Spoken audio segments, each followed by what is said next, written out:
And we're back. We are back. We're refreshed. Episode 3. Relaxed. Episode 3. Episode 3. Thanks for tuning in, Soccerholics, Joao and Rob. Why am I so relaxed, Rob? Why am I so relaxed right now? Is it the international break? Well, maybe a little bit. That's more why am I so depressed, Rob? Why am I so depressed? That's true. No, Your European trip. Yeah, baby. Yes. It was actually came over to my side of the world. Yeah, it was. Yeah, you and I were unfortunately, I mean, it would have been awesome if there was enough time to and money to figure out how to make the Germany thing work. But you and I were in the same time zone for a little bit there. In fact, we were in the same state. Yeah, we were. Yeah, when I flew back, I flew out of Rome when I was coming back home. And landed in Munich, and and I had some delicious breakfast beers, and I got some bratwurst thing. You probably know about this dish. I didn't anticipate it at all, but it was in boiling, it was in a bowl of boiling water. That's the traditional Bavarian breakfast, right? Yeah. And I was not. Beer with it. I was not disappointed. It came out first, and I was like, "Oh, this is interesting." But I'm in Germany, so this is how they do it for this one. But it was delicious. It was the Weisswurst, you got the pretzel, you got the sweet mustard, and the little Hefeweizen action. Yeah, so you knew. Yeah, I sent you the picture. You're like, I know what he's eating. Absolutely. That's a breakfast. So one of my bakeries here, I mean, that's a traditional thing here. So people have no issues during the week having that. And drinking a beer at 9:00 in the morning. There's no issues. And that's also just me too. I always make the joke when my family look at me and give me the eyes. It's 6 in the morning on the plane. Everyone's like, "Coffee, please," and I'm like, "I'll take that IPA." Absolutely. I'm like, there's no time when you're traveling, especially when you're flying. Airport beers don't count. I always say that they do not count. They don't count. Nope. I would not. I don't like actually to drink. At home, for example, if there's an early game, I like my coffee, and I probably maybe as early as maybe I'll do 11, or if I have a thing, maybe a little earlier than 11, depending on the daytime. Yeah. But I don't do 6. I don't do 9 a.m. So again, but again, like you're saying, when it's you're traveling. Absolutely. I think if you're outside of your house. I think that because most people have that rule, they don't want to drink. Well, it's only 11. I'm not going to have a beer. But if you're outside your house, no one cares. Most people do not care. That rule does not apply. Exactly. Thank you. Those are some giant. What do you call it? Beers too. I don't remember what I ordered. Oh, yeah. It was the Hefeweizen something. Hefeweizen. Hefeweizen. It's funny when so I had one. So I took this trip with my mom actually. So I got the only child, wine and dine international trip, set up for me. It was very nice. Thanks, Mom. Thanks, Mom. Thank you. She's been wanting to do a trip for a while. We haven't done one since I was I want to say 18 or something. So that was 400 years ago. So 4 years ago. Yeah, 4 years ago. Yeah, let's remove a couple zeros. But anyway, so we did Italy. We did the Amalfi Coast and all that stuff. It was very nice, super relaxing. But I told her, even though she was taking me, I was like, I got to at least see my first European game. I have not seen one outside of the U.S. So, and she was all about it. She knows it's the it's the culture. She likes to do those sorts of kind of cultural events. And she included soccer as a cultural event. And I was like, thank you. It is. Yeah. I mean, it really is. And you went to the Maradona Stadium. I mean, that's culture. That's history right there. That's culture. Absolutely. And it was interesting. So I would say the experience, the crowd, everybody was amazing. Everybody, there was a song that the entire stadium sung. Beforehand. It was wonderful. You had the ultras who were just waving flag, just packed in there. Yeah. Going crazy. Every single person, including myself, reacted to everything that happened on the pitch. It was it was a real experience. I would say from a stadium standpoint, I wasn't a huge fan. We had I thought we were going to be a little bit more. First, I got I usually like to be a little elevated so I could see See more, see a little bit more, but I didn't want my mom to walk the steps, so I got field level. I don't know if the kids call that for in soccer. We got field level seats. Yeah, it's field level. Yeah. Lower tier, whatever you want to call it. Yeah. I remember before I bought the tickets, like I looked up online, like, where will I not die as a neutral? Where should I sit? So I thought so I found the spot, and I thought it was gonna be more central. So we were kind of like a little bit we're right on the right one of the right corners of the goalpost, and also there's like a track that goes around. So you're a little bit further away from the action. So you have obviously you got the field, and you get the track, and then you also got like there's like some sort of gap between like the track and then the actual stadium. There is. Yep. Yeah. So like I was a little further away from the action, and the angles were a little, not amazing, and there was no goal. So it ended up being a 0-0. That is always tough. Sorry, mom. Yeah, but I mean, it's a good experience, though. You know what I mean? Absolutely. And so Italy has a lot of old stadiums. So they're stadiums that they're multi-purpose. So they use them for track and field events. They use them for soccer, concerts sometimes. And that stadium is pretty. It's iconic. It's a historic stadium. I'm sure probably over the next 20 or 30 years, Italy is going to start not demolishing. They'll start building new stadiums and keeping some of those old ones, but they just won't use them for anything, maybe concerts and other events. But yeah, I mean, you witnessed a piece of history. You got to sit in a piece of history, like literally. Yeah. I mean, you can tell. I'm jealous. It was actually a real experience. It was great. And I. Again, obviously, and we didn't mention the game. This was the Napoli versus Frankfurt Champions League game, which was like now 2 weeks ago. Time's already zipping. I've already been here a week. But yeah, it was absolutely one of the best footy experiences I've had. And again, because the crowd was so, again, every single thing that happened, there was some sort of like just. Reaction through the entire stadium. So I was praying for a goal because I wanted to hear. It would have erupted. Yeah, I wanted to hear it. And it was funny was when it did go to 0-0, like it was like that roar, that like energy just it just turned it off. Like once the final whistle, like nobody was like boo, it wasn't a continued reaction. But once the whistle was blown, everyone's like okay, and they just kind of stood up. Also, no beer. I did the that's right. Champions League. Beery, por favor. The guy's like Champion League, no the beery. Champion League, no the beery. And I'm like, all right, it's okay.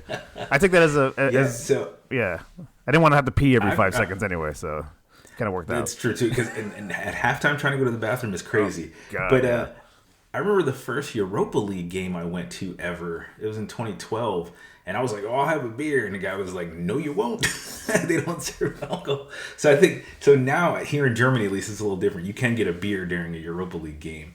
But maybe during Champions League, you can't. I've never been to a Champions League game. All the time that I've spent here in Europe, I've never been to a Champions League game. So, but that they do that to prevent the away fans from fighting with the home fans or whatever. So, I mean, but it doesn't matter because people will usually there's bars like kind of near the stadium. People will just go there and just get blasted. Oh, absolutely. And then walk into the stadium absolutely. Anyway. I didn't see anybody rowdy, so I don't know how drunk folks were. It was a very, again, it was I expected a little bit more.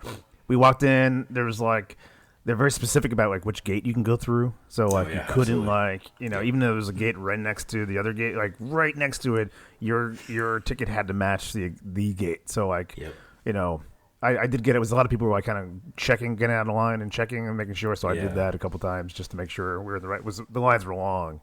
And I didn't want to wait on that line. Then they go, sorry, you have to go to the other gate. You know what I mean? Like I didn't want that to happen. I'm sure they were like they were very serious there. Yeah. They wouldn't even let my mom. My mom has a little cane thing, and they wouldn't even let her in with it. And we had to like, yeah, they showed us. I had to do like the Google Translate thing, and be like, well, where can she put the cane so we can find it at the end of the game? And they showed us like a little spot, and we like tucked it behind the wall, and it was still there at the end of the game. But, oh wow, that's good. But I'm like, you're gonna take a cane from a little old lady? What are you doing? Yeah. Come on. She might be a Napoli Ultra, have a blade in there. They don't know. Yeah, exactly. Like, what is she gonna do? Maybe the concern was that somebody would take it from her and then that's true start too. beating somebody. Yeah, that's true. So how was it though? Like hearing the music in the stadium before, like the Champions League music is just so iconic. It was amazing. How was that? So unfortunately, I wasn't. We still got there like an hour and something, but between the like trying to get in and and the line was so huge. I did hear, so they blare it. So waiting in line to get into the gate, I did hear the Champions League song. I turned to my mom, I'm like, "That's the Champions League song! Oh my god!"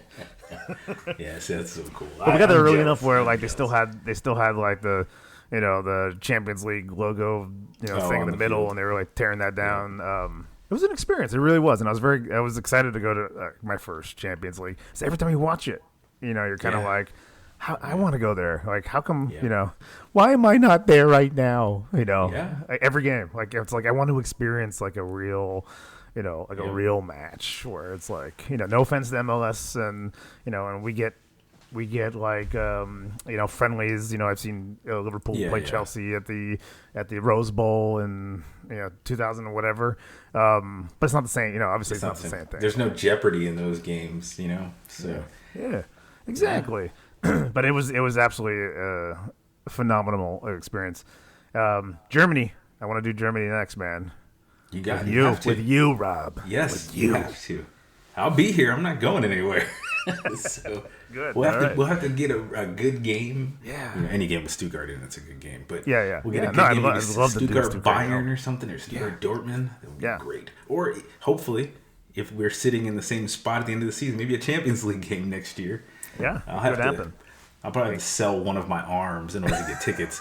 It's not the tickets are expensive; it's that the tickets are just hard to get. Yeah, the Stuttgart Stadium only seats like 60,000. So but I was surprised because I got my tickets from StubHub. I found that a little easier, and even though there were like stipulations, like things like if you're an away fan, you will not be let into the stadium, and you had to so your name had to be on the tickets and all that stuff. But they were like relatively. I think they were maybe I want to say like $65 per ticket. Yeah, but then there was like a bajillion. All the extra fees. Yeah, it was.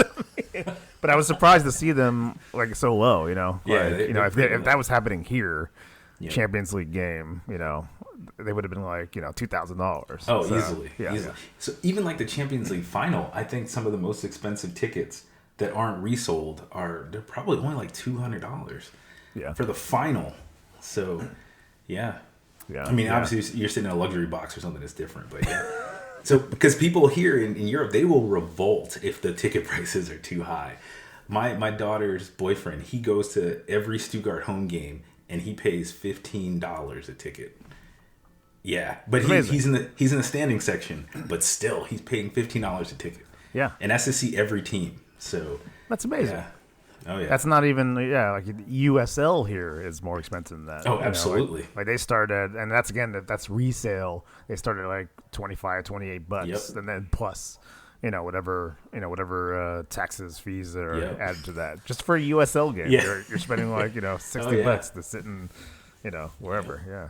Yeah, and we would go to those San Antonio games for the four of us. Yeah, it was, or five of us back then actually. Yeah, it was pretty. It wasn't expensive, but it was. It's not as cheap as what my daughter's boyfriend is getting. Yeah, going to these Stuttgart games. Yeah, footy's for the people. It should be affordable. Right. 100%. And that's why none of us will be at the World Cup. That's right. So we're gonna protest. We'll watch. We're gonna watch. I'm definitely gonna watch. It's funny. It's maybe like maybe we'll pirate it. I was gonna say like we're acting all like righteous and we're gonna protest, but we're just actually not gonna go. They're too expensive. Yeah, exactly. We can't afford it. But we are mad. Right? Oh yeah, we're mad about it. Absolutely. I still have to figure out what time the games are gonna be on over here, because they're probably gonna be on pretty late. Especially the like if they play 3 games a day, that last game will probably be on pretty late. They're going to be most likely, in our evenings. Well, I mean, the group stages they'll be probably all through the afternoon into our evenings. With probably the latest game being like 8 p.m. our time. So whatever 8 p.m. our time, that's going to be a toughie for you. God, yeah, that's rough. Hey, the last World Cup, and I have a photo of my my alarms that were set for like every 2 hours, like during the group stage. Like, and it started like at 12, like I think it was like 1:30 a.m. was like the first wake up. I watch a game, sleep for like 30, 45 minutes or whatever. Wake up for the next game, sleep in. I did that every single. I watch every game. Yeah. And I don't know if it's possible for this one. We added how many teams did they? There's 48 teams total. So they added what was that? 16. Yeah, 16 teams got added. That's crazy. And it's going to be 6 weeks instead of a month. Oh, that's so wild. And it's going to be so That's hot. a lot. That's too much. And then when you're done after like watching so much soccer, you're just like you go through like a withdrawal. Mm-hmm. Yep. Because all of a sudden it's But like not every day, really. all the time, and then it's like gone. Yeah, once the group stage is over, it's like what's happening? Why is there not a game every other hour? It's true. You get used to like the torture of watching a soccer game every second of the day. Yeah. But I want it. I really do. I want all of that, and it's only going to make me. I'm going to be supporting obviously the U.S. and Germany during that. Yep. And once those teams get knocked out or whatever, then I'm going to be like, when does the Bundesliga season start? Yeah. And then you choose a third favorite. All right, don't you go for Mexico? Yeah. So my third team is going to be Cape Verde. That I don't know why, but because I've been there, and it's like the only country I've ever been to outside the U.S. where the people in that country thought I was from there. Yeah. So and they're kind of as long as you don't talk, you're like as long as I don't talk, I was like, see. I don't speak any Portuguese at all, but so that's who I'll be supporting, kind of sneakily, especially once the U.S. and Germany are knocked out. Even though I think Germany's going to go pretty far, hopefully, in it. So, I mean, I got high hopes for the U.S. as well. We'll see, Rob.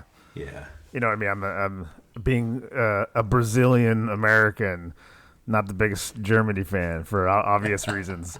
I still to this day I need a Brazil win. But to this day, it doesn't matter what the argument. It doesn't even have to be footy related. You can just you can just end it with 7-1, and then I'm like,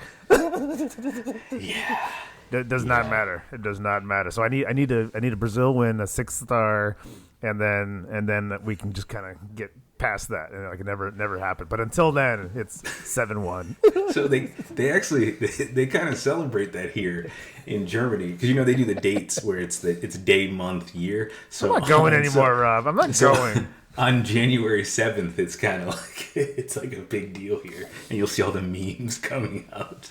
Yeah, it's pretty bad. And I have a Brazil jersey, and I have never worn it here in Germany, and I never will. And I never will because there's I'm not gonna do that. I've worn it a lot in Texas, but I will not wear that here.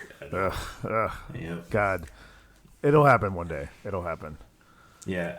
Sure. Brazil has a good team. I think that was just an unfortunate event. Germany was, they were the hot team in that World Cup. It just happens. It was just unfortunate that it was in Brazil. If it had been any place else, no one would care. But it was in Brazil. I still see David Luiz, crying on that in the post match interview. Yeah. It's also a GIF too. If you want to send that to me anytime, if we ever get in an argument, you can just send that to me. And he's just crying. He's like, "We failed the people," and I'm like, "Oh man." I remember right after that, I saw a thing, and it was somebody had taken Sideshow Bob because he's got wild hair like David Luiz, and they put him in a Brazil jersey, and he just had this face like he was just dejected and completely destroyed as a human. I could see that. I could totally see that. Oh man, yeah. But I think Brazil will do good this year or next year. Yeah, in the World Cup. So we'll see. Again, they just buckle under. I mean, there's always so much pressure to be like the best. And again, I don't know if now they can. Now, obviously, they're not hosting. They didn't host the last World Cup either. But maybe there's less pressure, and so they'll perform better. But I don't know. We'll see. We will see. I used to go in before that Germany semifinal, Brazil game. I used to go into every World Cup going like over every single World Cup. My confidence would just drop a little bit every time. Because I was there in Japan. I didn't actually see a game, which is crazy. Yeah. But I was in Japan in the 2002 World Cup when they won it. And I walked around the jersey and everybody was like clapping, and when I walked into class and stuff. It was amazing. It was awesome. Actually, it was funny too. Was I used to frequent this bar. It was called the Beatles Bar in Japan, and they had they just Beatles everywhere, and they always played like Beatles the music videos and stuff, just on loop or whatever. And they were watching the World Cup. I went there to watch the World Cup. It was none of my classmates were into it and into soccer at all, or even the World Cup. So I'm like, I need to find a place. So I'm gonna go there. I love that place. And when I walked in, they took off the World Cup and put the Beatles back on. I was like, no. And they were like, oh, okay. And then they switched it back to the final. They were gonna sacrifice. What? Yeah, that's what I'm saying. I went there for the final. Oh, wow. They were gonna sacrifice the final for a customer walking in and thinking that I would want to watch the Beatles at the Beatles bar. Like, no. I'm like, put it back on. Put it back on. Oh man, they're very happy to put it back on. I don't have any real memories of that World Cup. I mean, I've watched the final, but I was stationed in Missouri, and it was in Korea and Japan, so the time difference was off, and I don't think I watched any games live during that at all. But I remember Ronaldo, and hashtag never forget. Who did they play in the final? Was it Germany? Germany. It was Germany, yeah. That's right. Yep. That's right. That's the Germany Brazil game I remember. By the way, you're gonna make fun, but I literally, and you won't believe it, but my wife had gotten me, and I actually don't use the disc anymore, but she got me for one of my birthdays, the DVD of the final, So, but now you can find it on YouTube these days, better quality. But it's the first game I watched before every World Cup. I start, really? And I watch it from in full, like it's live. I watch that game. Oh, I've done it. I've done it since after the 2000 every single World Cup. I watch that game. Oh, see, that's cool. And that's a cool tradition to have. Yes. Yeah. It's kind of nice. I kind of forget all the little things that happen. You're like, oh, but it's wonderful. It's just wonderful. Yep. Yeah. I don't know how we got into this, but there were some. I know it's the international break. Yeah. And nobody likes an international break. Actually, I was kind of bummed coming back because it was great when I was away and there was an international break and I could enjoy not missing too many games. Yeah. I was like there were a couple games that were happening, which we will talk about on this pod. But coming back to the international break, I'm like, man, I wanted to jump right back in the club. But I saw that Norway, Holland will have his first World Cup, right? Well, I think it's the first time they're going since like '98. I think. Yeah, something. Yeah, I don't think he was even born. I don't think he was. No, I'm pretty sure that he probably wasn't. He's like born. Yeah, because that would make him 27. Yeah, there's no way that he was born. He's the top scorer in. Yeah, we are. Yes, we definitely are. He was the top scorer in European qualifying for World Cup. He scored like 16 goals. Yeah, it's 16 goals. Yep. That's insane. So but it'd be nice to have him there. Yeah. I mean, it'll be interesting to see, how the draws play out. But they could do well. They could do well. Yeah, they look good. They do look good. And Italy is so pissed off about how the group worked out. But I'm like, if you want to qualify automatically, you have to win your group. And so now they're going to have to go into the playoff, and they might miss this would be their fourth World Cup in a row. Ooh. They don't look great either. They don't. I wouldn't be shocked if they didn't qualify. Yeah, and it's because Italy, they seem to not have any strikers. Like, maybe they have some that play in other leagues, but in Serie A, it seems like they don't have any. Like, I can't think of a single Italian striker. I really can't. Well, there's Chise but is he a striker on Liverpool? But no, he is. That's right. Yeah, but he wasn't. He seems to never be a starter. I like him a lot. I think he's fantastic. Yeah. But I don't know what coaches are seeing that they think that he's not up to speed. He might just not fit into their system. Yeah. I think Italy might need to do like a 2006 Germany reset, because that's what actually helped them to win the World Cup in 2014 was. After, not making it or not winning it in 2006 on German soil, they kind of did a reset. And, 8 years later, there they were. Yeah. So maybe Italy might need that. I mean, they've missed. Yeah, they were the European champions back in 2020, and was it 2020? Yeah, or 2021, whenever they had it. Yeah, I think it's 24. Yeah, it would have been 16. 04. It was after I think it was the one right after. I just looked this up. You might be right though. It was 2020. Yeah, because they didn't qualify for Russia. Oh, I was thinking about the winning the World Cups. Oh no, I'm talking about the European Championship. Oh, okay. Yeah. So they won it in 2006. Yeah, because that was when freaking Zidane did the headbutt. Oh, that's right. Yeah. Yes. But they didn't make the World Cup in 18. They won the Euros in 2020. They didn't make the World Cup in 22. And, now they're on the brink. I think they may make it. I guess we got to see how the playoff, how the draws work out. But, they were complaining. Their coach was complaining. But if you want to win, or if you want to qualify, you have to win your group. I mean, Germany, look at that. They lost to Slovakia. And people were like, oh, man, they're going to go to the playoff. And they just went on a run. And then they destroyed Slovakia to qualify automatically. So, I don't know. I don't know what to tell Italy. But yeah, it'll be interesting. Yeah. Some of his wins lately too have been like 9, like some of the lesser teams, maybe if you will, like like Norway. I think that game was like 9-8 or 9-1 or something like that. Yeah.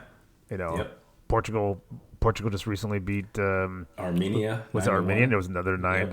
And that was without Ronaldo. Yeah. Yeah, because he got that red card.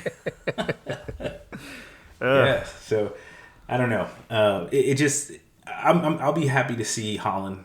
I'll be happy to see him in the U.S. See what he can do. I don't know how the rest of his team is, even though I know Haaland's like 6'5". I saw a picture of him with one of his teammates, and that guy looked like he was like 8'1". Like he was like huge. Yeah. And I don't know what position that guy plays, but it'll be interesting to see him and just how he is in the World Cup. I mean, it's going to be interesting. I'm sure he's pumped.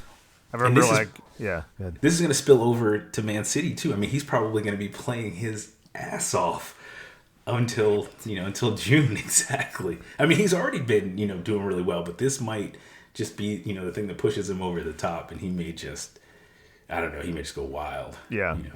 He's the Norwegian Terminator. I mean, he just powers through and just somehow gets ahead foot. Even if it's awkward looking, he always hits the back of the net. Ugh. Yep. Ugh. And he happens to be on City. Tony, he looked great in red. I don't know why he's over there wearing that baby blue. Yeah, I think if anything, he'll probably go to Spain next. I don't know how much longer he's going to stay in England. Well, he did. He signed that 10-year contract with City. So yeah, I don't know true. That. Obviously things can change over the years, but sounds like he wants to stay. Like then again, like his dad was like a goalie or something for City back in the day, and so his dream was always to play for City. I think. Yeah, I think so, right? Yeah. But I mean, he's done everything he can with City aside from like winning the club except World being Cup. a legend. Like then being a legend. Imagine going 10 years and doing what he's doing now and maintaining health, and scoring like that and continuing to score like that and get more silverware and that sort of thing. By the end, I mean, they'll make a statue of him. That's true, and it'll be a huge statue. But I wonder if he has anything in his contract tied to Pep staying. Because that could change things. You're right. That could change everything. So Pep, I see not sticking around for much longer. Like I wouldn't be surprised after this season he's gone. Maybe, I thought he just signed an extension too. I thought it was like a 2-year. Oh, okay. So it's supposed to be like this year and next season. I think would be the 2 years, but we'll see. We'll see. Oh, absolutely. Yeah. Ugh. Well, why don't we take a quick breakaroo, and then we can get into MLS schedule changes. And we are back. Welcome back. I missed you, Rob. I missed you, man. That was a long break. So yeah. Sponsors got to get in there, though. The sponsors got to. Yeah. Yeah, that's right. All our sponsors. Hey, I forgot to show you. I know people at home can't see it because we're just doing.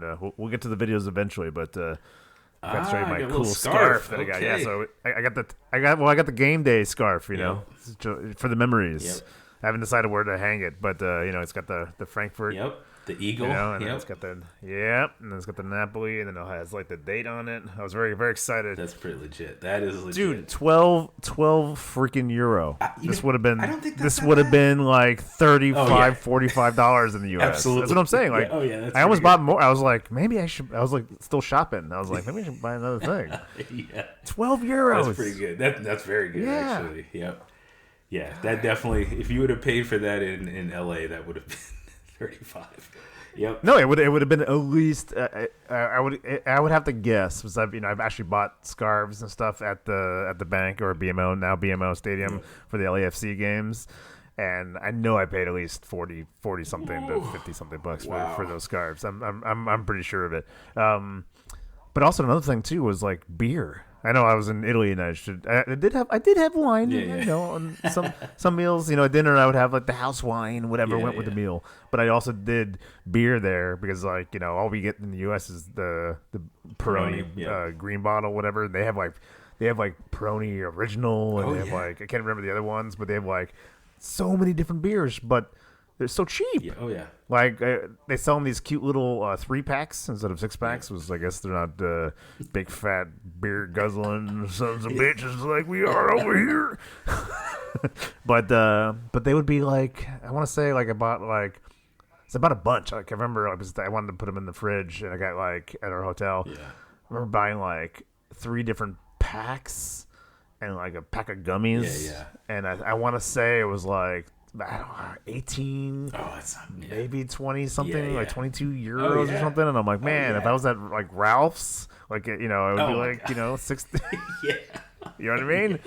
So beer there was like, so, and every meal was like, you know, like maybe 3, it was like between 3 to 6 euros, you know, for a nice, beautiful tall glass of beer. And even like the mini bar in one of the hotels. 3 euros for you know, here would be like 12, 16 bucks for, you know what I mean? So when you come to Germany, people don't believe this, but if you go to a restaurant, there's typically always cheaper than soda. The beer is cheaper than the soda, and sometimes it's cheaper than the water. Which is crazy. Actually, I remember that. Like I had ordered a beer. Actually, this was in Germany. This was at the Munich airport. I ordered the tall ass, beautiful beer. Yep. And my mom got some like orange juice, and her orange juice was more expensive than the beer. Absolutely. Yep. We're laughing about that. Yeah. Oh yeah. It's great. It really is great. Because obviously here in Germany, it's great for you, Rob. You live there. It's not great for me, okay? But when you come visit, I don't know if you're on the Untapped app or not, but I will make sure that you sign up for that and you drink at least 30 different beers while you're here. 100%. Oh God, might be more. Yep. Give me time. Absolutely. I got you can't tell on the Zoom. I got a body that says this man drinks beer. Speaking of which, how was the pizza? Before we move on, how was the pizza amazing. in Italy? Because I can't curse here, but it was amazing. Right? It's a different experience. Oh yeah. You know, because it's like, first of all, we went in Napoli. We went to, which I'm bad at names. But we went. It was like something Michelle Pizzeria, and it was like the first. It's the first. Apparently, it's the birthplace of pizza, and then it was the most famous place ever. You get there, it's so packed. You get there, and you have to get like a ticket, and then your ticket's called, and then they send you to the restaurant, and then you go in. But it was amazing. So I got like, you know, some margarita thing, and it's, first of all, they put it on your plate. It's huge. And you look at it and go, holy schmoly, I can't eat all this. But you can, because it's like, it's really thin. Yep. It's very saucy. They don't cut it. Nope, you gotta cut it yourself. You actually eat it with the fork and knife. Yep. So what you do is you do your little slices, and then you can't pick it up because it's too flimsy and wet and juicy and goopy. I still try. Which I'm making it sound gross, but it's actually it's so good. It's so good. Oh yeah. So you got to cut it. You got to cut it, and it just kind of falls apart. And then eventually you get to a place where you can kind of fold it and eat it. But that's how you do it there. It's. I'm glad you asked about the pizza because I still think about it. I'm like bummed every day. I'm like, it's kind of ruined me a little bit. Eventually I'll get back to the American eating lifestyle. But it's ruined me a little bit. Spoiled. It really has. Spoiled. Oh, that's funny. That is hilarious.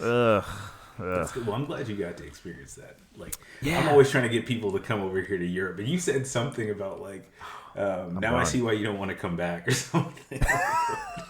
It's true. It's true.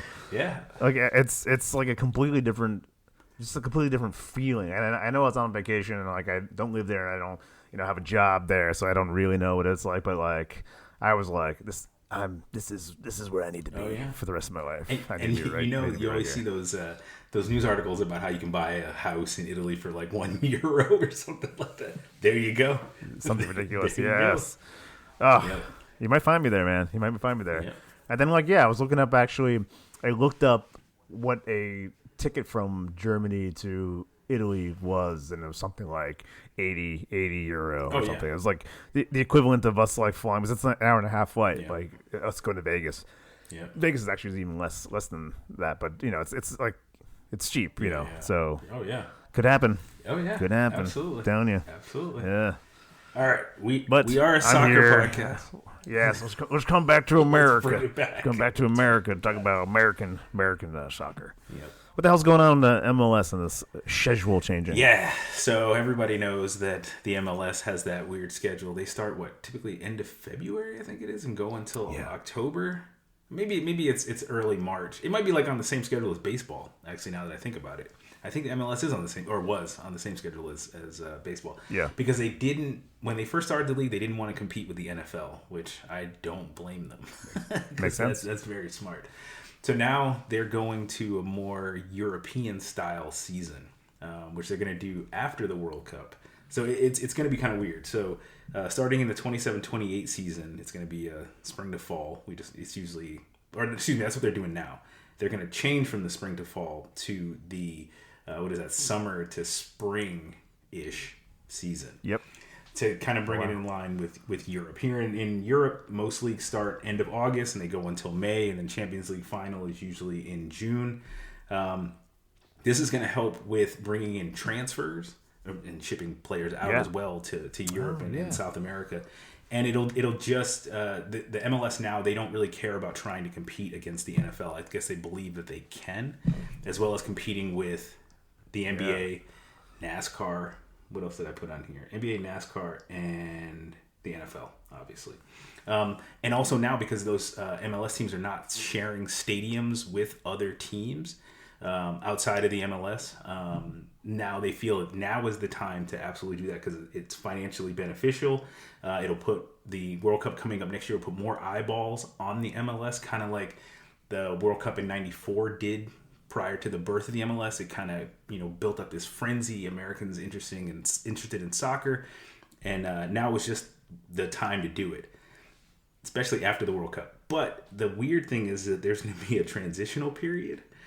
So in 2027, they're going to have this weird short bridge season. It's going to be 14 games, and they're going to play from February to May. Take the summer, exactly, but there has to be some kind of time in there to do it. Take off for the summer time period. I don't know if there's going to be a Gold Cup during that time period. There probably is, and then they'll transition into this new.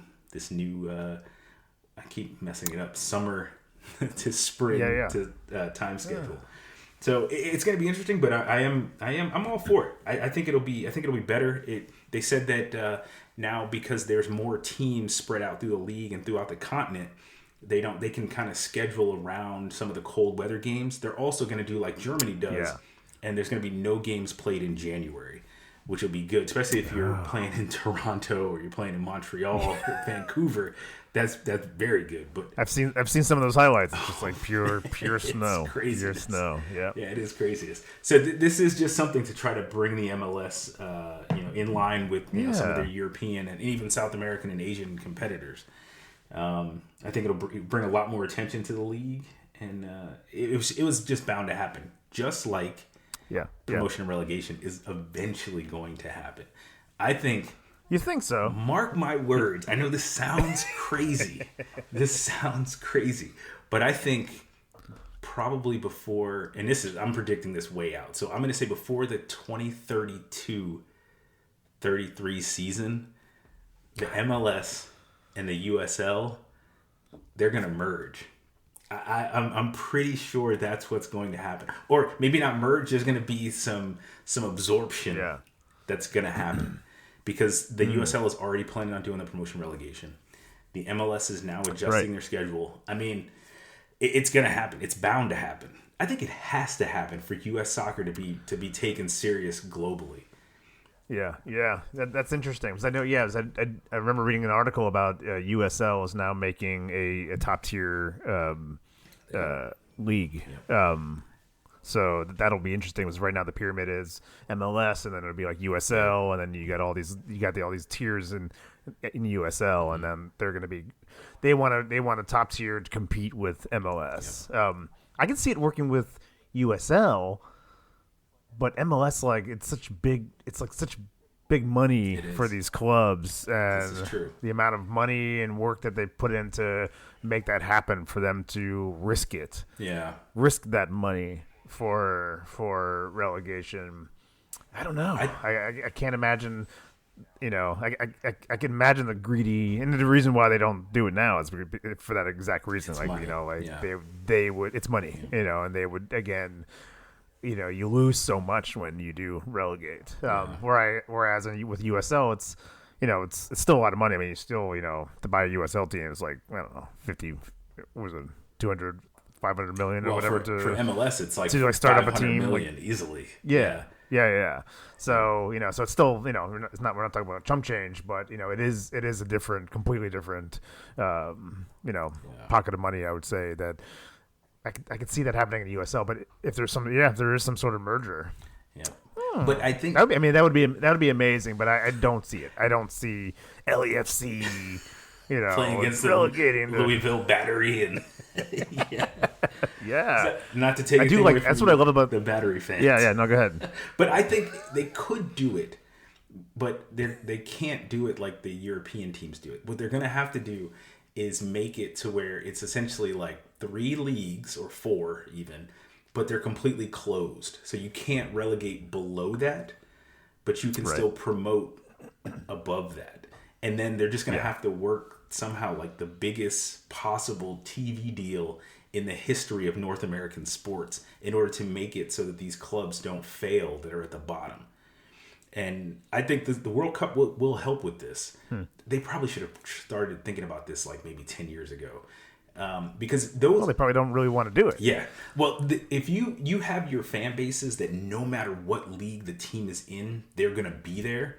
That's how the MLS was able to pull teams that formerly were in the USL or teams that were in like the North American League or whatever. Because those fans are going to be there regardless.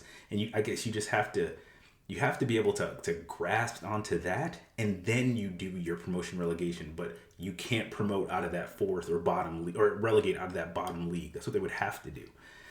But then ultimately, it's kind of, is it even really worth it? But it's franchises and not clubs, so that too, you would have to do that in order to protect those owners. Yeah, you would have to do exactly. It. Yeah. It'll be interesting. I think it's a longer way out, but.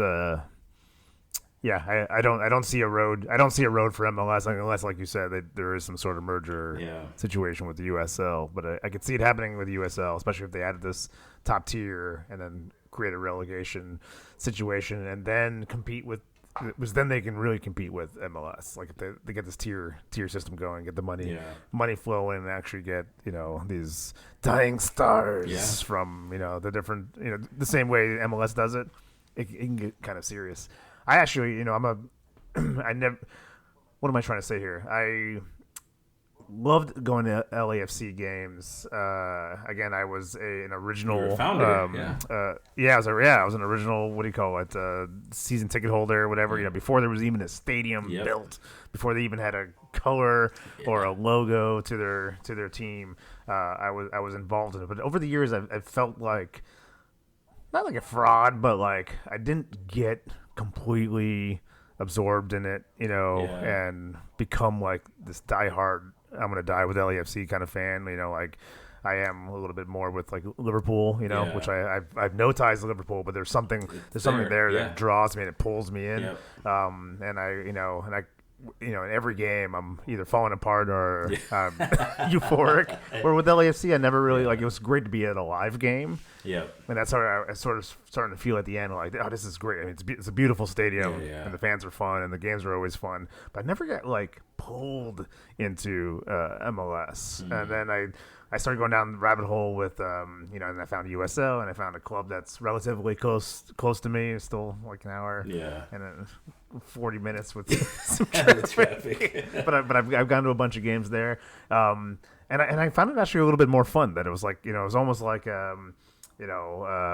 what's the team, like a Wrexham-ish feeling, where it's this, it's like a scrappy, they're professional players and they're good, and but it's it was a little bit more intimate. The stadium's really smaller. Yeah, absolutely. You feel like you're right there with the players. You can hear the game. Yeah. You can hear the game. You hear every ball that's kicked. You hear, you literally hear everything, and you're so close to the players. So there's a little bit more.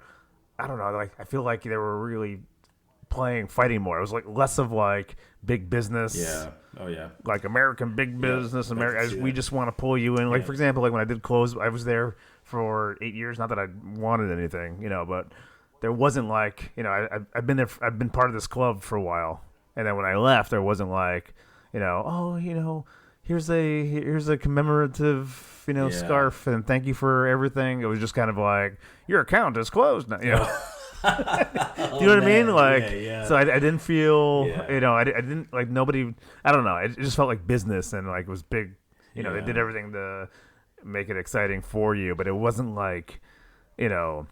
It didn't feel like it was about the sport. Where USL, it is nitty gritty. These guys are probably making $25K a year playing, in these clubs in some cases, right? And they're playing.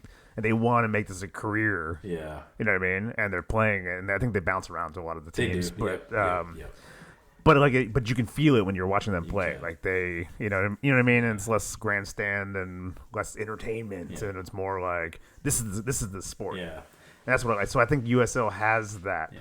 I think you have all these little clubs around, a lot of clubs that I don't have the number off the top of my head, but if you look at the soccer map, USL map, they're all the way across the country, everywhere. Oh yeah, absolutely. And people are really, really, really into it. You know what I mean? Yep.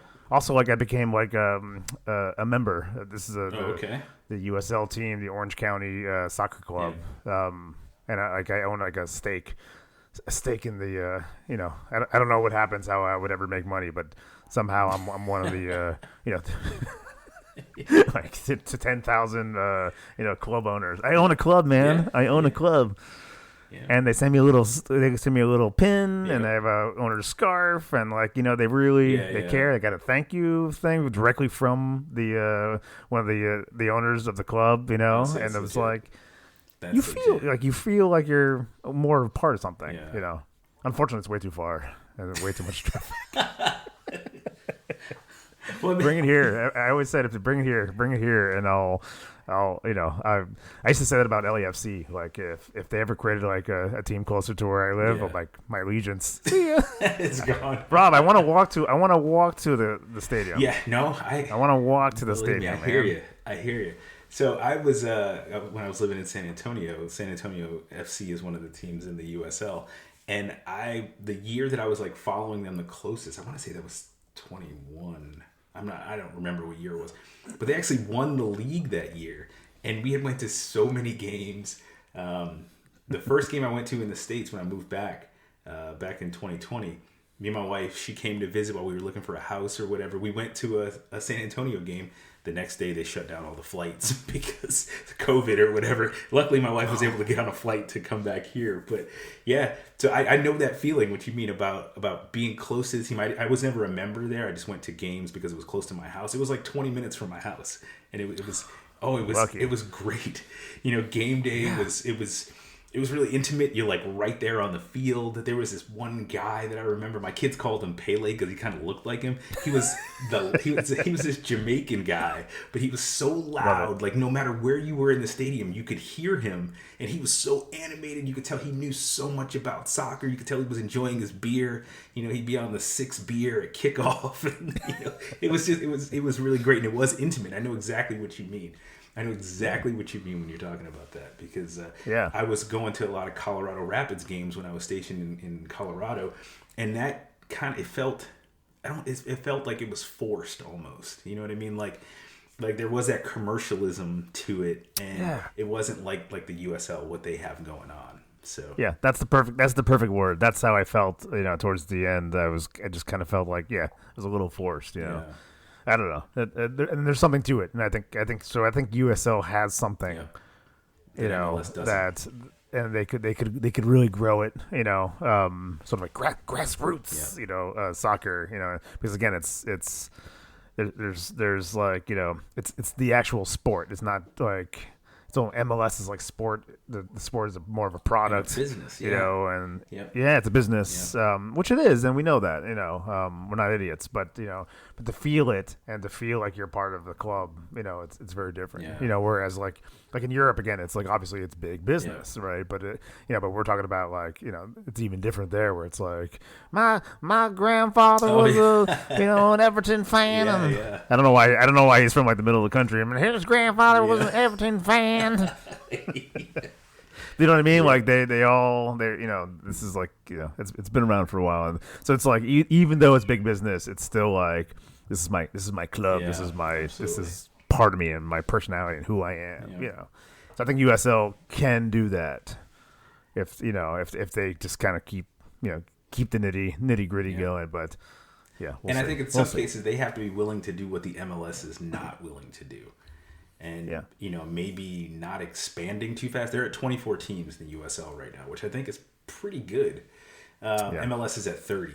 And that's another thing. They're still talking about getting rid of the conference table and just having one 30-team table in the MLS, which I don't know. I guess. I mean, well, I mean, 30 teams that works. Is a I mean, lot. that's how everybody. Yeah. That's how everybody else does it, right? But you're right. Yeah, I see what you're saying about how many teams there are. But that's like an American thing, though. Yeah, that's true. Eastern Conference, Exactly. Northern, Western Conference. Yep. I don't know. And the whole postseason soccer stuff, and you know, like a fifth tier team or fifth table team could win the whole thing. Yeah, you know, I don't know.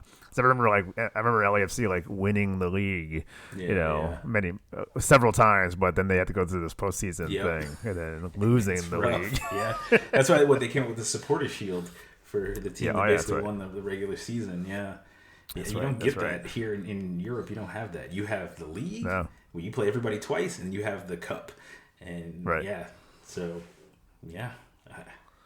don't know, MLS. I want because it's it's the league in the country that I'm from, and I want it to be successful. I don't necessarily want them to emulate Europe, but I do want them to have an American style of like running clubs and the competitions. I want the MLS back in the U.S. Open Cup too. I mean, they started limiting that, and I think that's kind of crazy. That's right. That is crazy. Yeah, it's one of the oldest like cup competitions I think in the world. It's definitely in the U.S. Yeah. And I think they need to get back to that. And I get that the MLS does it. They want to separate themselves. But maybe that's another thing where the USL steps in. It's like, if you guys don't want to do it, we'll beat up on the 4 MLS teams that are going to be in it. And then we'll just be the U.S. champions every year, you know?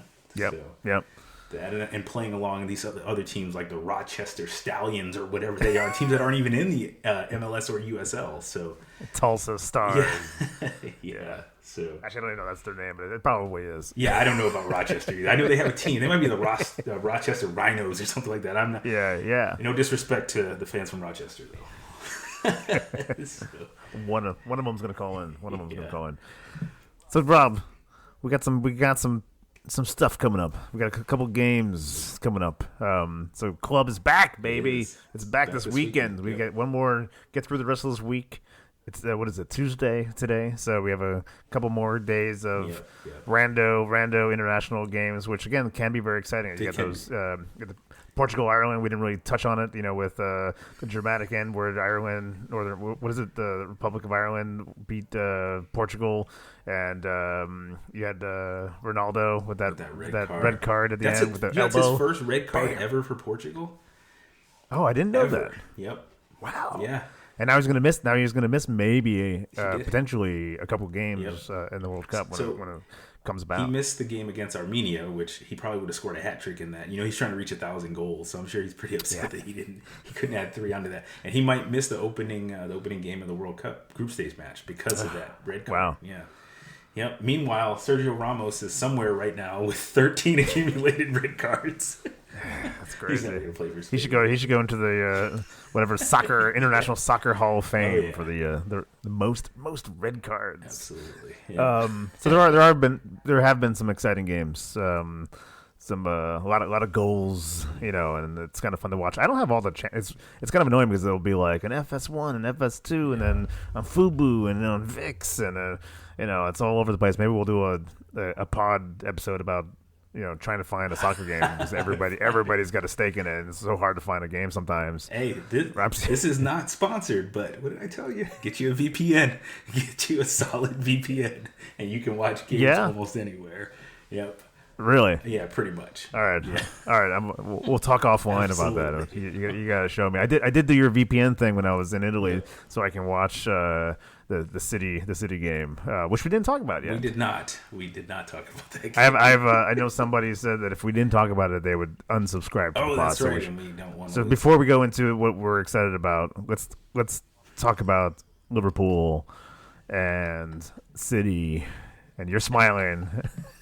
Yeah, it was a great game if you're I'm not smiling. If you're a City fan. I mean, Holland's gonna Holland.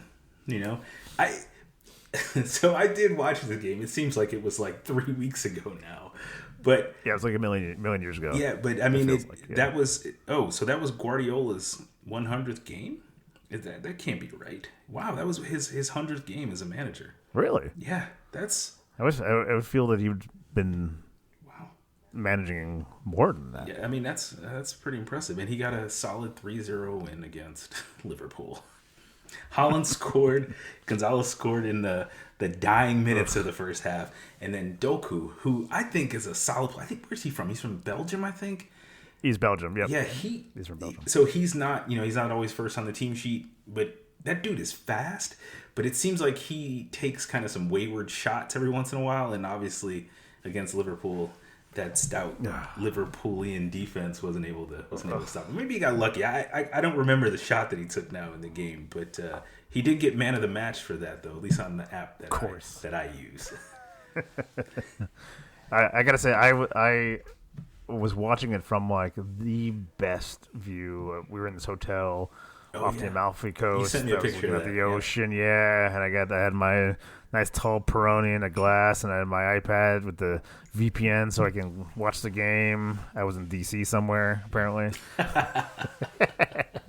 And so it didn't hurt as much as it would hurt if it was the morning and I was on my couch and I hadn't gone there. So it was, when I closed the iPad, at least I was in a beautiful, beautiful place. But I think it's funny how quickly the internet and all these pundits are just turning on Slot already. Like he had won the league, but then the argument's like, well, he won the league with Klopp's style and Klopp's players, and now, like why take a system that's clearly working and then completely break it? You know what I mean? Like pulling in, spending all this money because you have the money, bringing in all these players who are like, I use this word a lot, who are not clicking. There's something going on there.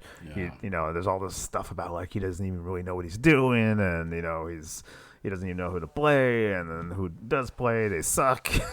They're not playing at their potential. So there is a little bit of what the hell is going on feeling, you know what I mean? Like, again, you got these players who are top notch and you think that they, should be hitting the back of the net a lot more. I didn't anticipate a 3-0. I thought it was going to be more of a competitive, maybe 0-0, as the kids say in England, or like a 1-1 kind of situation. I did not expect a 3-0 defeat there. I didn't either.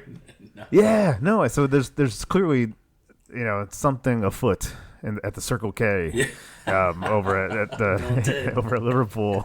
But and I'm a little concerned. So I mean, we're 11 games in, so I mean that's almost a quarter of the season, I guess. But if you look at the table, they're only 4 points out of second place. Yeah, I mean, there's that too. So I know I said it, and even there's a couple of Liverpool fans that I work with, and I told them, I was like, I think Liverpool's going to win the league. And in the beginning of the season, they were all excited to hear that. Now every time I say it, they're like, stop talking, because as soon as you said that, they started losing. And I'm like, I still think they're going to do it. Now the one thing that is weird, thanks Rob, is that Liverpool actually has more losses than Everton, and Everton's sitting in 13th place. But again, they're still only 4 points off of second place. Yeah. You know what I mean? And then they're 8 points behind Arsenal. Anything can happen, especially right around that second week in December, when there's it seems like there's a game every 26 minutes, and teams, players are getting hurt, new people are showing up, and there's just this renewed sense of urgency for a lot of teams not wanting to end whatever current year we're in on a bad note. So I still believe, 3 pods in now, I still believe that Liverpool is going to win it. I really do, because you're jinxing it. I think every time you say it, you're jinxing it, and they're going to lose to who they play. All right, let's talk about the games that are coming up here. Yes, let's do it. So Liverpool play Nottingham. Yep. Forest. 19th place. 7 a.m. Nottingham EST. Forest. Yeah, that's right. Yep. So it'll be interesting. I know Nottingham's have, they had that weird controversy where they took Nunu out, and they put Ange in, and now Ange is out. So there's a lot of weird things, and with the owner who's clearly, an interesting person. So we'll see. I to be honest, I know you're like, they're gonna win, but I don't know. I can imagine Scrappy coming through, and if we don't have our shit together, which I don't think we do. I think then there's a whole confidence issue when these things start happening, and it could snowball. I can see a loss. I'm not walking into this going, Gakpo's hitting, 3 Gakpos, Salah's back, baby. I'm not, any of that stuff. But so I don't know. Just like I said with Haaland, and how, his team qualifying for the World Cup is going to boost him. I mean, you got to think about it. So the Dutch have qualified. Wirtz, he just qualified yesterday with Germany. I mean, I don't know if if Egypt is if they've qualified or not. They have. See, so who knows? Coming off the international break, they might roll into this. It's one thing to lose against Man City in Manchester. It's another thing they're probably going to destroy Nottingham. They're playing in Liverpool. They're probably going to, I'm predicting right now, I'm going to say 4-1 for Liverpool. I'm going to say 4-1 for Liverpool. I mean, coming off international break, I think that's what's going to happen. All right. So I'm going to be, you and I are going to be texting that morning. Yep. And we'll see. I've been on a roll. I don't see it. I've been on a roll lately with predictions. So I hope you're right. I'm gonna go 2-1. I'm gonna go 2-1. I'm still gonna say 4-1. What's your game of the weekend that's coming up for you? All right. So in the Premier League, obviously we got Man City on the road to Newcastle. Nick Waltemada, he scored yesterday for Germany. He actually tore it up this last international break. I'm interested to see how he's going to play against Man City. Wait, is that tall? That is the tall German. Tall Atlantic guy? That is him. Yeah, he has feet like Messi, but he's as tall as Michael Jordan. So I don't see Newcastle winning this game, but you never know. I mean, he's scored more goals in the last 3 games than he did in any 3-game stretch for Stuttgart. So I think he's going to try to show out. This game obviously is going to be big for them. They're playing against the second team in the league right now. I don't know what else to say. Yeah, it'll be interesting. So I'm rooting against Manchester City. I need some Arsenal and City losses. Yeah. Just to help us out a little bit. Maybe that'll help with our confidence or whatever's going on. It's definitely possible. Yep. And then we got Champions League coming up in the following week. So we'll be doing a pod during Liverpool. What day was that? Actually, no, that's on Wednesday, Liverpool PSV. So that'll be interesting to see if they got it back. I feel like I don't have every game memorized, but I feel like they were doing a little better in Champions League. So I hope that helps in the league. I don't know. I keep going back and forth what I care about the most, but I'd like to have a back-to-back, league win. The Dodgers did it. Yep. Dodgers did it, baby. Yep, that's true. We didn't talk about that either. This is a soccer podcast. Yeah. I was on the plane. To Rome. And the lady next to me, and she's like, "Are you a baseball fan?" And I'm like, "Yes, I am." And she was like, "The Dodgers just won the World Series." And we're all high-fiving with like the stranger next to me. And I turned on the connected to the Wi-Fi. There's free Wi-Fi for texting on the international flights, and all of a sudden I got a barrage of texts from the family, and they were giving me like a play-by-play. Everything was going on. It was such an exciting. Anyway, sorry. We don't have to talk about the Dodgers. I just missed it, and I haven't had anybody to talk to about it. I think we're running out of time. I think we're low on time. So I'm going to do a really, really quick Stuttgart rundown. Stuttgart's next 4 games are all on the road. At Dortmund in the Bundesliga, against the go-ahead Eagles from the Netherlands in the Europa League, on the road at Hamburg, and then on the road at Bochum. And then when we finally come back and play at home, it'll be in December against Bayern Munich. So of those 4 games, I think we're going to win at least 3 of them. The one this weekend against Dortmund, I'm a little worried about. Dortmund always seems to they kind of mess us up. We have beat them consistently over the last 2-3 seasons, but I think they're going to be out for blood. They got 2 of our former players. I have very low expectations for this game, so I'm going to say Dortmund 2, Stuttgart 1. Yeah. Oof. What about the Bayern game? We'll talk about that. We'll talk about that when we get into December. They're looking good. Harry Kane is they're looking too good. It's a little between scary. Him and my buddy Diaz scoring goals up the wazoo. Yeah. So. All right, you're right. I think we are running out of time, and I think this should do it for episode 3. Episode 3 in the bag. Yes, absolutely. Rob, it's always great seeing you. You as well. More pods, and it's funny. I not that I was going to do it, but it would have been amazing if I thought to brought my gear. When I was out there, we're in the same time zone. We could have maybe had I don't know what I was doing that Tuesday. That Tuesday was that the Napoli? I think that was the Napoli game. Yep. Yeah, so that would have been a very difficult day to extremely difficult. Extremely difficult to get a pod going. Yeah. But it would have been amazing if we could have got a pod going in the same time zone. One of these days, we'll do a pod in person. Yeah. That will happen. That will happen. It's gonna 100%. happen. Count down the days. 100%. Count down the days. Yep. So. All right, Rob. I'll see you in the next pod. You will. Thank you guys for listening, and hopefully your teams win this week, unless they're playing our teams.